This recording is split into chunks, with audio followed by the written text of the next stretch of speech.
Thank you, Representative Noble. And you and I have had several conversations about this bill over the years, and you know how important the Ten Commandments are to me, and you know how important my faith is to me, and we have an honest disagreement about the role of the government in this kind of policy. So I just want to have a conversation about that.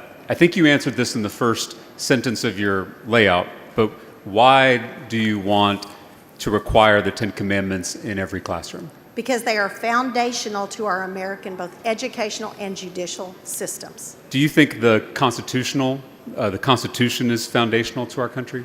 I do, and I'm so proud that in the Declaration of Independence that God is mentioned in the first the two opening paragraphs and the two closing paragraphs. So it was really foundational to our forefathers, even in the Declaration of Independence.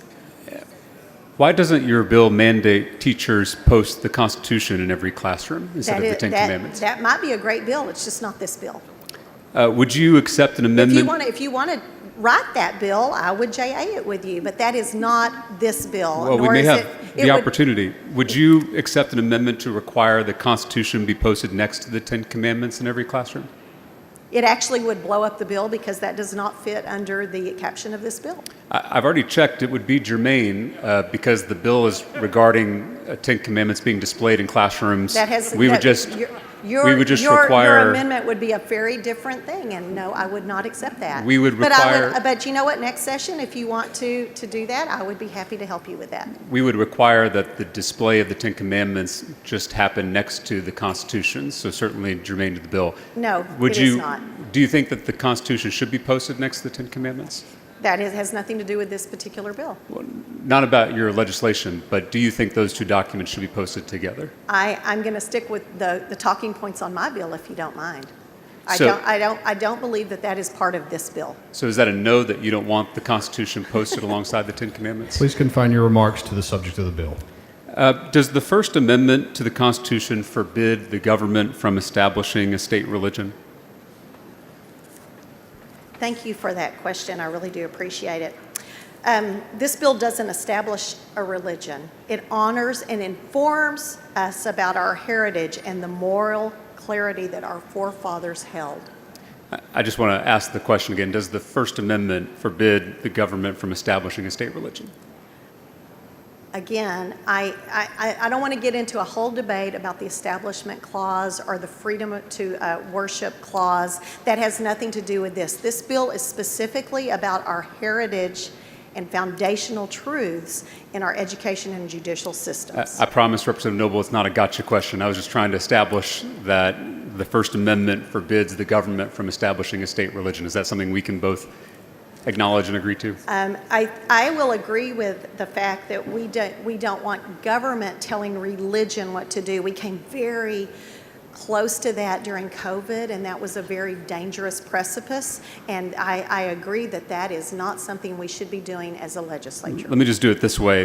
The First Amendment says Congress shall make no law respecting an establishment of religion or prohibiting the free exercise thereof. Is that? Some argue that the Establishment Clause and the free exercise clause of the First Amendment are often in conflict, and that strict adherence to the Establishment Clause can undermine the rights guaranteed by the free exercise clause. So we're not going to debate that today because I think you're getting into some debate that has nothing to do with this bill. I promise, Representative Noble, I'm not trying to catch you in anything. I'm just making sure you understand that's the plain text of the First Amendment. Again, I don't think that's relevant to this debate. So do you acknowledge that's what the First Amendment says, or do you disagree? I acknowledge that there is both the Establishment Clause and the Free Exercise Clause. Do you know who authored the First Amendment to the Constitution? Does this have something to do with my bill in particular? Because we're talking about the Ten Commandments, and I do know who authored the Ten Commandments. So it was James Madison who authored the First Amendment to the Constitution. And in 1819, he wrote that the civil government functions with complete success by the total separation of the church from the state. Do you agree with James Madison? I'm going to tell you that our founding fathers quoted the Bible themselves so frequently that it is clear that it had a significant substantive influence. They referenced it, they quoted it, they cited it from profoundly theological reasons to literary and historical reasons. It was viewed as sacred to them, and it was an authoritative text to them. And that is why this is important to return this foundational document to our classrooms. And again, Representative Noble, you can quote scripture as I often do and still believe in keeping the institutions separate and honoring the First Amendment. Do you believe there is a separation of church and state in this country? I love that you keep bringing that up, because the same man that you quote that was in a letter, right? That same gentleman had so many other quotes that, let me find them, because I love that you're mentioning that. Representative Noble, just simple question. No, Do you it's not a believe in simple, this? there's not a simple answer to it, because, by the way, Jefferson, here we are, here we go. That you're talking about a letter he wrote. Talking about James Madison, but oh, you're talking about Madison. I thought you were talking about Jefferson when you were talking no, about that quote. James Madison is the author of the First Amendment. Oh, well, you had switched to the, you had actually just referenced Jefferson when you mentioned the separation. That is not from I was James quoting. Madison. I was quoting James.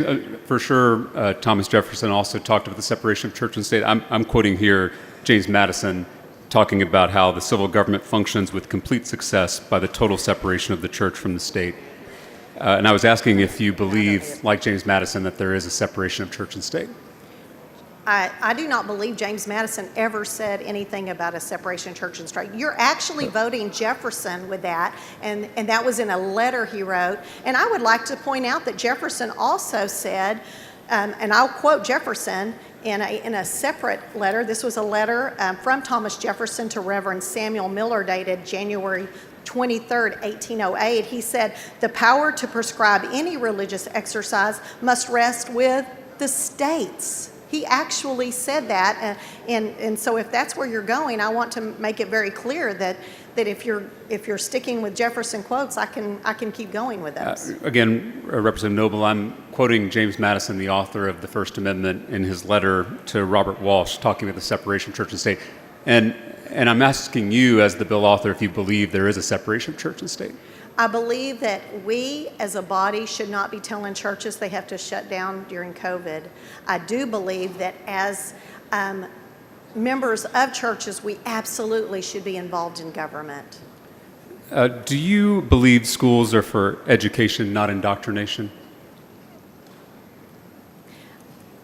I'm going to refer you to the stack of books that are on my desk that are the Founding Fathers' actual textbooks. And if you want to go look through those and decipher which are education and which is indoctrination, I contend that those books that are full of the Ten Commandments, are full of scripture references, were not indoctrination. Indeed, they were the educational foundation of our Founding Fathers and many, many Americans that have gone before us. Representative Noble, it's a pretty simple question. Do you believe that schools are for education, not indoctrination? I just answered that question. What was the answer? The answer is, come with me to read through those educational documents. I'm just looking for a yes or a no rather than going with you to your desk.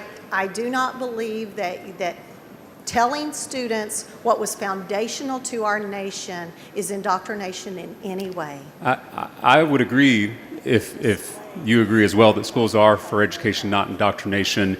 I think the difference may be that I don't believe Texas teachers are indoctrinating students. As a former teacher myself, if we were able to indoctrinate our students, they would turn in their homework on time and raise their hand when they want to speak in class. I'm a former teacher myself. Right. And we're not asking teachers to be theologians. We're asking teachers to display the Ten Commandments. I think what I'm trying to get at is any time a teacher has a rainbow outside their classroom, we have politicians in this body crying education, not indoctrination. But now you're bringing a bill that literally forces religious indoctrination into our classrooms. I disagree completely. So my question, Representative Noble, is why is having a rainbow in a classroom considered indoctrination? That is outside but having of the four Ten corners. Commandments Please confine is not. your remarks to the subject of the bill. The subject of the bill is the Ten Commandments. I'm asking why is the Ten Commandments being posted in the classroom not considered indoctrination, but a rainbow in the classroom is? So if you were referring to a rainbow as in the story of Noah's Ark, is that what you're referring to? I'm saying that there are teachers who have a rainbow in their classroom and it's been called indoctrination. I'm wondering why that same standard is not applying to literal religious indoctrination. That is not the contention of this bill. This bill is about our foundational education and judicial system being founded in this document and other documents, but this bill is about the Ten Representative Commandments Noble, in do you particular. believe in parental rights?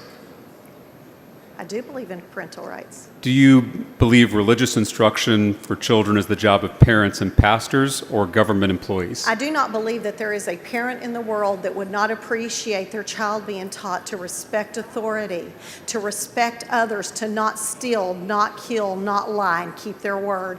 I guarantee you that our teachers are just crying out for this kind of instruction in their classrooms. I'll ask again, do you believe religious instruction for children is the job of parents and pastors or government employees? Again, we're just talking about a display of the Ten Commandments here. In committee, when we were discussing this bill, your goal, you said, was for students to, quote, be curious and wonder about the Ten Commandments. Do you think a child, let's say a first grader, would have questions about the Ten Commandments if they're posted on the wall of that classroom? They might, and I would hope that the teacher took that as an opportunity to teach a child to be respectful of authority, to respect others, to keep their word, to not steal and not... You know what I love about the Ten Commandments is that they're other-focused. In a world that is so self-centered and self-focused, they talk about how you treat others kindly and right. And I love that. It is time for that in our classrooms. And I don't know a parent in the world that wouldn't want that. So I think the only reason politicians in this body would be micromanaging what posters are put up in a classroom is if we want children to read the posters. And so in between posters of the... Let me just finish my question and I'll give you a chance to answer. I'm sorry. If in a classroom we're putting up the Ten Commandments in between the colors and the ABCs, we're going to have students ask questions, as you said in the committee. Do you think students will have questions about the Ten Commandments like, what is adultery? Again, I told you how I taught my children about adultery. It's you keep your word. So You keep your word when you make a promise, especially in a family. You keep your word. I think there's more, that we need that more in our society and not less. And so you're okay with teachers discussing adultery with kindergarten and first As a graders? former kindergarten teacher, I would be very comfortable with that. Okay, that's good to know. Would you be comfortable with adding language requiring parental consent from all the parents of students in the classroom before putting up a religious document on the walls of the classroom? No, I would not. So you're against parents having a say in their students' religious instruction? I'm against that proposed amendment, yes. I think that we need to return to the foundational truths that our forefathers, that until 1971 was on the walls of most classrooms and definitely in most textbooks, if you want to come by my desk and look through those textbooks. That we are going back to what was there and was stripped erroneously and has now been corrected in the court. So we have this opportunity to return something that was erroneously stripped. Texas Public Schools serve a lot of Christian students, but are you aware that schools also serve students from many other faith traditions? Yes, I love that about Texas. Muslims, Hindus, Jews, Buddhists, Sikhs, atheists, all kinds of students, correct? That is true. None of those, however, are relevant to this bill because this is talking about the foundational education system and judicial system. Well, I think that is where we started and where we're ending with this bill. I think all students are relevant in No, I'm Texas talking public about schools. our forefathers. How do you think it makes a Hindu student feel to have a poster in every classroom that says, "Thou shalt not worship any god before me"?